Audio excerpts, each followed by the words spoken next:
साझेदारी करो तो किसी के दर्द की करो, क्योंकि खुशियों के दावेदार तो बहुत होते हैं। जय माता दी दोस्तों। योगी ज्योति सागर से मैं योगी अखिलेश आप लोगों के सामने उपस्थित हुआ हूँ आज योगों के बारे में जानकारी देने, जो कि आप प्रायः सुनते होंगे राजयोग। तो आज उसके बारे में मैं आप लोगों को जानकारी दूंगा कि कुंडली में राजयोग बनते कैसे हैं। तो दोस्तों, उससे पहले मैं अपने भाई बहनों को वीडियो के माध्यम से धन्यवाद देना चाहता हूं, जो कि मेरा लगातार उत्साहवर्धन कर रहे हैं। तो जिससे व्यक्ति की शक्ति में बढ़ोतरी होती है। उत्साहवर्धन बहुत ही बड़ा चीज़ होता है जो मनुष्य को आगे बढ़ने के लिए प्रेरित करता है। तो मैं उन लोगों को वीडियो के माध्यम से धन्यवाद देना चाहता हूं और नमन करना चाहता हूं। तो दोस्तों, लिस्ट प्राप्त हुई है।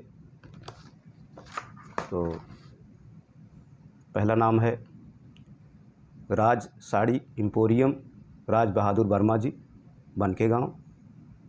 और मेरे बड़े भाई श्री राम नैन वर्मा जी, और वर्मा इलेक्ट्रिशियन कनकपुर विमल वर्मा जी, राजमणि वर्मा जी, प्रियांशु वर्मा जी, बड़े भाई कामता सोनी जी, प्रहलाद वर्मा उर्फ सोनू जी, राकेश गुप्ता जी, वेद कुमार जी, आराध्या पटेल जी, शीलू वर्मा जी, संजय वर्मा जी, अजीत वर्मा जी, महेंद्र कुमार जी, राहुल पटेल जी, चिंटू प्रजापति जी, संजय बिंद जी, पूरब गहलोत जी, शिवा सम्राट जी, नंतिया गुर्जर जी, हरि वर्मा जी, रानू भाई जी, रघुराज गुर्जर जी, पवन चौहान जी, शिव प्रकाश चौहान जी, कुलदीप वर्मा जी, वीरेंद्र वर्मा जी, मोजीराम निषाद जी, राज वर्मा जी, अंकुश बंसल जी, शिव प्रकाश चौहान जी, इंद्रजीत वर्मा जी, अरुण वर्मा जी, अरविंद वर्मा जी इंजीनियर, सुरेश वर्मा जी इंजीनियर, अमित बंगाली जी, भगवान कुमावत जी, मतेश्वरी मोबाइल। तो दोस्तों, ये हमारे दोस्तों की लिस्ट प्राप्त हुई। तो हम उनको नमन करते हैं और ताहे दिल से माता रानी से कामना करते हैं कि वह जहाँ भी रहें खुश रहें। तो दोस्तों, चलते हैं हम अपने विषय की तरफ। आज हम योगों के बारे में जानेंगे। उससे पहले हम तिल का भेद जान लेते हैं। तिल का भेद भी हमारे शास्त्रों में बहुत ज़्यादा बताया गया है। जिसके कान पर तिल होता है वो अक्सर दीर्घायु होता है, लंबी आयु जीता है। और जिसके होंठ पर तिल होता है प्रायः विषय वासना में रत रहता है और स्त्रियों के चक्कर में इधर उधर घूमता रहता है। तो तीसरा है, अगर आपके दाहिने गाल पर तिल हो तो धनवान जातक ज़्यादा बनता है। अक्सर ऐसा देखा गया है। ये शास्त्रों की बात है, जो कि तिल के भी भेद होते हैं, जो कि हमने आप लोगों को बतलाया।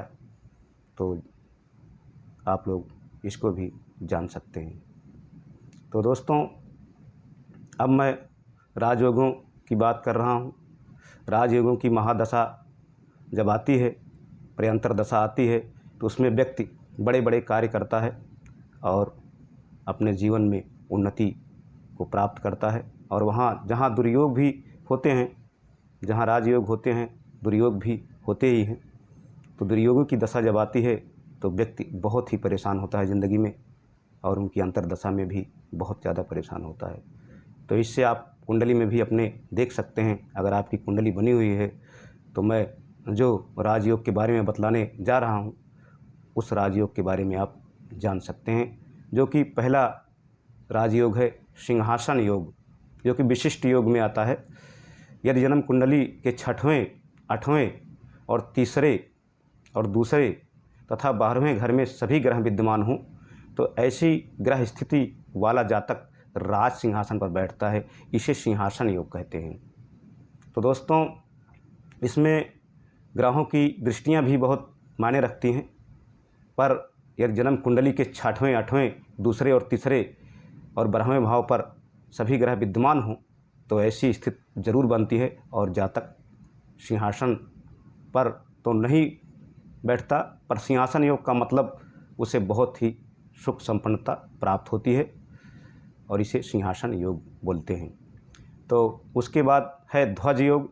यदि जन्म कुंडली के 8वें भाव में पाप ग्रह हो तथा अन्य शुभ ग्रह लगन में हो, ऐसे योग में जन्म लेने वाला जातक समाज का नेता होता है, इसे ध्वज योग कहा जाता है।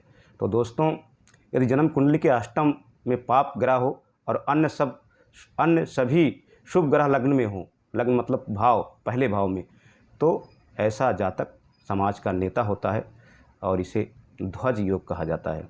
तो तीसरा है हंस योग।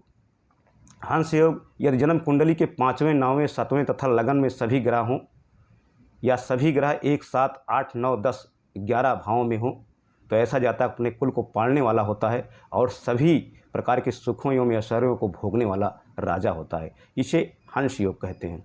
तो दोस्तों, जाहिर सी बात है कि 5वें 9वें 7वें ये सब भाग्य भाव है और भाग्य भाव में अगर ग्रह मौजूद हो तो भाग्य को तेज करता ही है, तो इससे जातक जरूर ऐसे सुखों को प्राप्त करने वाला होता है और वो बहुत ही बड़ा एक दिन आदमी बनता है जिसमें उसे सारे सुखों का भोग करने को प्राप्त होता है। तो दोस्तों, इसे हंस योग कहते हैं।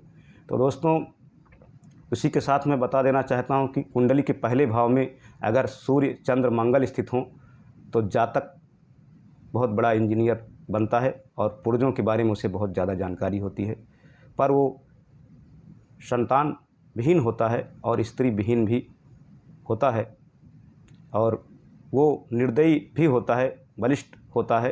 पर दोस्तों, ऐसी अवस्था में अगर उसे रक्त का भी विकार होने की भय बनी रहती है तो रक्त विकार अक्सर हो जाता है इन लोगों को। तो अगर ऐसी कुंडली में किसी की कुंडली में ऐसी दशा बन रही हो तो उन्हें गुरु की पूजा उपासना करनी चाहिए, भगवान विष्णु की पूजा उपासना करनी चाहिए और जल्दी ही उनको शुभता प्राप्त होने लगेगी। नहीं तो ये जो है खून को ख़राब करता है ऐसा योग और जातक को बहुत ज़्यादा दिक्कतें झेलना पड़ता है। तो दोस्तों, ऐसा योग अगर बनता हो तो आप गुरुदेव की शरण में जाएंगे तो ज़रूर आपको शुभता प्राप्त होगी गुरु की और आपको कोई ना कोई रास्ता मिलेगा ही। तो दोस्तों, ये था योगों के बारे में जो हमने आप लोगों को बतलाया।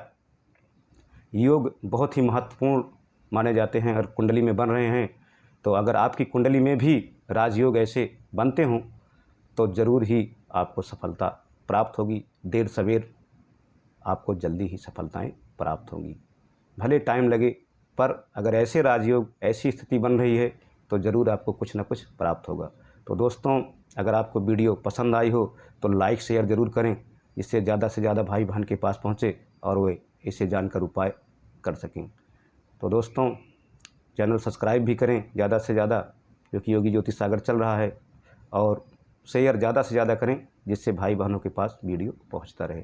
तो दोस्तों, इसी के साथ मैं इजाज़त चाहता हूं। अपना ये छोटा सा कार्यक्रम था जो हमने आप लोगों को बतलाया, तो मैंने एक कार्यक्रम में तब्दीली की है। योगों के बारे में आपको सभी योगों के बारे में बताऊँगा, क्योंकि योग बहुत होते हैं, हज़ारों की संख्या में हैं। उन योगों के बारे में आप लोगों को मैं बतलाता रहूँगा। तो दोस्तों, इसी के साथ इजाज़त दें। जय माता दी, जय हिंद।